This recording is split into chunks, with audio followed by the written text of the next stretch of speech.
Hey, what up, everybody? It's Robert Tibble coming at you again. I have a new background. Thankfully, the last one was kind of bugging me. I had done a few more videos that same day, so there might still be a few coming out that have that other background, but I think this is going to be my new setup. My homie's art is still in the other room. I didn't want to take it down. This one now is going to be here. I moved my piece. This is another piece of mine that I made for a homie of mine. He's currently homeless, so I'm keeping it hostage until he finds a place. But yeah, I want to jump into this video.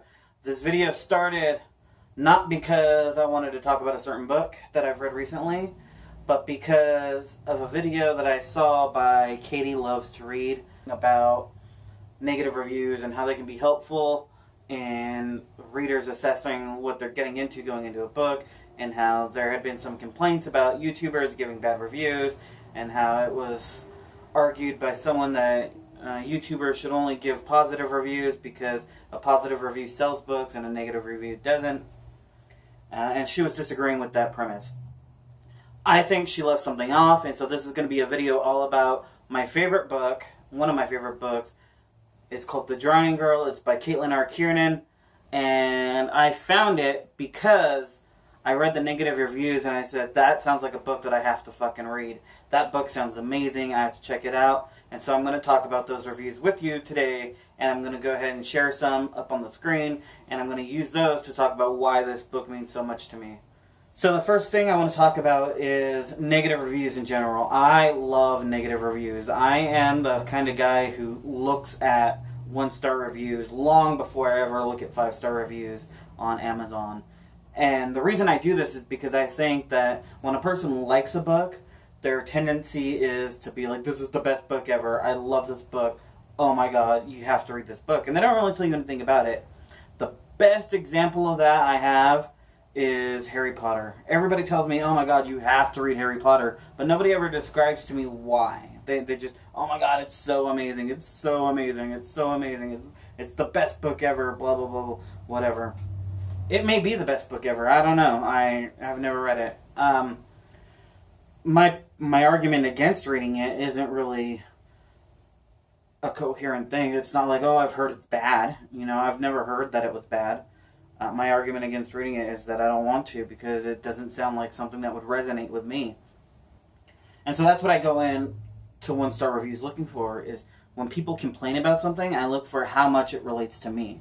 And so this book, I picked it up. I had gotten a free Audible trial, and I was looking for which book to get, and I had a few that I had in mind, one of them being The Drowning Girl by Kiernan. I'm saying the name a lot because I want you to go Google it. Check below, look at some stuff that I've linked. That's what you should do. I'm going to link the book trailer, and I'm going to link some other stuff, but yeah, anyway, so I Googled it, and I looked at the Goodreads, and I looked at the library thing, and I looked at the Amazon reviews, and I looked up the 1-star reviews because that's the way I roll, and I saw a lot that were just like, this book promotes the gay agenda. I can't believe this book promotes the gay agenda. And I was like, fuck off. You know what? I don't mind the gay agenda. Like, I have friends who are LGBT, so that wasn't going to bother me. I saw one reviewer talk about how it's not shocking to have a transgender person, and so the shock value wasn't strong. So that I don't think the author was trying to shock anybody. The author herself is trans, from my understanding, and so I think maybe she just put a trans character in the book because trans people exist, not to try and shock you. So that wasn't an issue to me. And then I read these reviews. One of them said something like, it starts out normal and then just gets weirder and weirder from every page. Okay, to me that's cool. Starts off normal, gets weirder. If that didn't work for this person, I think that sounds like something that would work for me. Somebody else complained that the text was too erratic and that there was a chapter that says 7 a lot. Okay, that doesn't bother me. I like experimental text. I like stream of consciousness stuff. I can handle the word 7 several times. That's not an issue. Some others, you can see right here, probably somewhere. These aren't really groundbreaking reviews. These are the complaints. They're pretty basic complaints that There was a typo in one part. Okay. You know what? That's cool. These are all complaints that I can fuck with. So I went and I got it. I was like, all right, this sounds cool. Like, gets weirder and weirder. Talk of schizophrenia, talk of a stream of consciousness. This sounds like the kind of thing I want. One review said it was confusing and bizarre, and that's cool. I like confusing. So I got it, and it was actually the first audiobook that I listened to. And at first it was really hard for me to get into the audiobook format. It took a couple tries, but finally I put it on one night and I just listened for hours. And something finally clicked. And I think part of that is that Susie Jackson, the narrator, has such a listenable voice. She distinctly defines the voices of each character. I think she did a really great job. She's a fantastic narrator, and I think that helped a lot. I don't know how the text looks in text form. I've only listened to the audiobook, but in audiobook form, it flows so brilliantly. And once I finally got into getting used to the format, I was able to really let go and just let the story take me away. And I'm glad that I sat through it, because this book, like I said, has become one of my favorite books. And I'm about to tell you why. So why is this book so important to me? Why is this one of my favorite books? Mostly because it's unconventional. It's kind of weird. It's kind of different. The plot is a little confusing. There's some different timelines going on, not from time travel, but because the protagonist, Imp, who is an unreliable narrator, is schizophrenic. And being schizophrenic means that some of her thoughts and some of her beliefs and ideas aren't real. They're not actual things that have happened, right? So her mind is lying to her, and thus she is lying to us. But I really like that it's compelling. Like, you feel for Imp. Like, if reading about schizophrenia is something that you care about, I strongly recommend this book. I got a strong sense that Caitlin R. Kiernan did a lot of research and or knows someone very personally who has schizophrenia, because it seemed very true to experiences that I've had with people who have that mental illness. Imp is a very likable character. She's very naive in a lot of ways, but very smart. She's a little too trusting with people. The story opens with her. She meets her girlfriend, Adeline, who is standing out on the street corner after breaking up with her previous girlfriend. And she takes her home, and then they end up getting together. And that's how they get together. And that's all right at the beginning. It's a little too, like, insta-love for my personal taste. Like, I like relationships that grow strongly over time. But it works within the context of the story. And then later, Imp repeats this sort of behavior with another woman that she finds named named Eva Canning. Eva is the main focus of the story. Evelyn is someone who tries to help Imp repeatedly throughout her life, not her life, but throughout this experience. But Eva Canning is the one that's the focus. The story talks about meeting Eva at two different points in time and not being sure which one is real. The first point in time discusses a lot of wolf imagery. It references Little Red Riding Hood, and it references werewolves and the Black Dahlia murder, and a lot of these kinds of things. And the second timeline includes imagery of sirens and mermaids and stuff like that.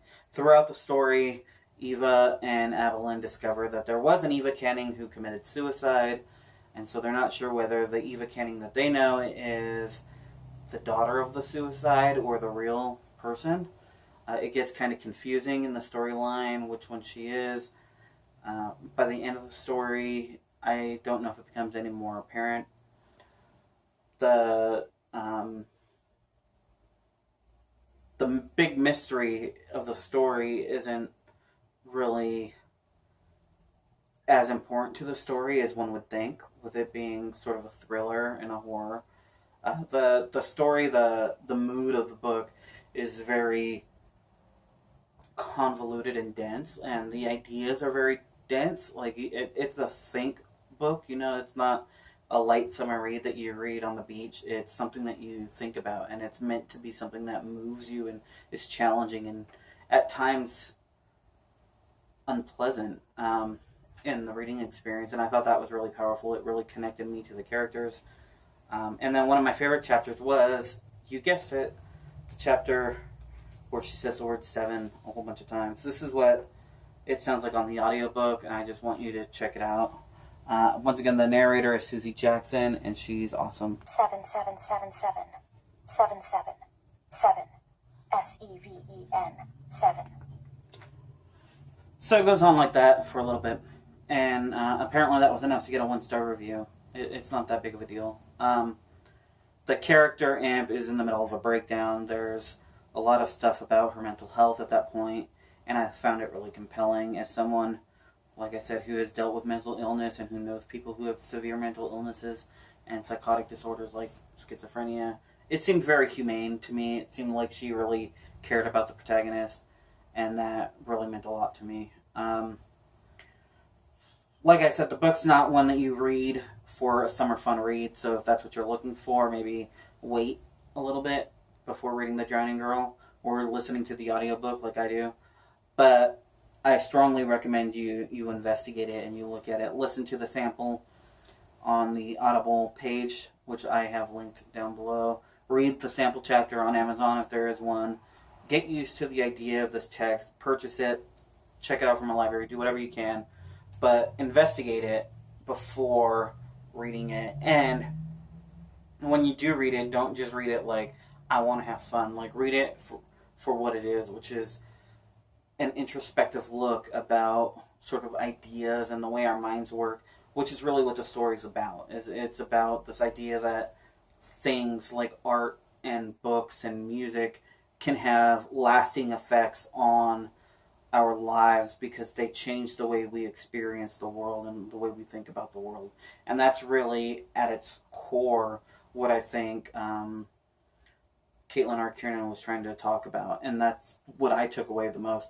And maybe it's because I'm an artist, maybe it's because I'm somebody who really enjoys looking at sort of the subtext of a thing, but that's what really struck out to me. And so I really hope that you try and be mindful of that while you're listening and or reading, and try and let those wheels move and see how it changes the way you view the art that you consume, and the way that maybe it won't, maybe you'll walk away and you'll be like, yeah, I agree with what she's saying, but it hasn't really affected me that much. And maybe you'll just be like, okay, and you'll get on with your life, and it won't be something that haunts you the way it haunts me. But I listen to this book probably 3 or 4 times a year, just because I love listening to it. I love Susie Jackson's voice. I love the ideas that it gives me. I love just tuning the world out and just letting it sort of become this world. It's not a very long book. It's broken up into 2 parts on the Audible page. One of my other favorite books, American Gods by Neil Gaiman, is in 3 parts, so it's shorter than American Gods. And it's just really compelling. It's one of those books that just sucks you in if you're in the right mindset for it. And if you're not, then that's cool. It's not for everybody. It's not something that's going to win over homophobic and transphobic people. It's not something that's going to win over people who only want a book that distracts them rather than one that makes them think. And that's cool. Like, those books exist. I love some of those books that are just simple, fun reads. One of the videos that I've got coming up is going to be just that. It's going to be something that really is just, it makes me laugh and it makes me feel better about myself. The Drowning Girl makes me laugh, but not in a way that's like soothing. It's more like, oh man, like really dark humor that's just like, the human species can be so fucked up. So yeah, check it out, or don't. Do what you like, but I hope that, if nothing else, you'll realize that there's a different way to read negative comments, and that you'll start to look at negative reviews, even as you're looking at your 5-star reviews when you're trying to check out a book, and try and see why people didn't like something, rather than just taking I didn't like it as equal to it's bad, because those 2 things aren't the same. And I'd really like to thank Katie Loves to Read for inspiring me to make this video and to really talk about that aspect of it, rather than just jumping in and being like, oh, check out this book, I love this book. I actually had made a video for it already, and I canned it so I can make this one, so that I can talk about the negative reviews. And Everybody should go check out Kitty Loves to Read. Check out her videos. I'll link them in the bottom. And give her a thumbs up and share your experience with negative reviews. Let me know your favorite book that you've read that other people have dissed on. I've got a few more that I'd like to talk about at some point. Maybe when I talk about them in this video series, I will bring up the negative reviews because I think it's fascinating. So that's my take on negative reviews. And on The Drowning Girl by Caitlin R. Kiernan, I will... extreme close-ups don't really work. I will go ahead and post the cover art and some other stuff. Oops, no, shut up. Okay, peace out.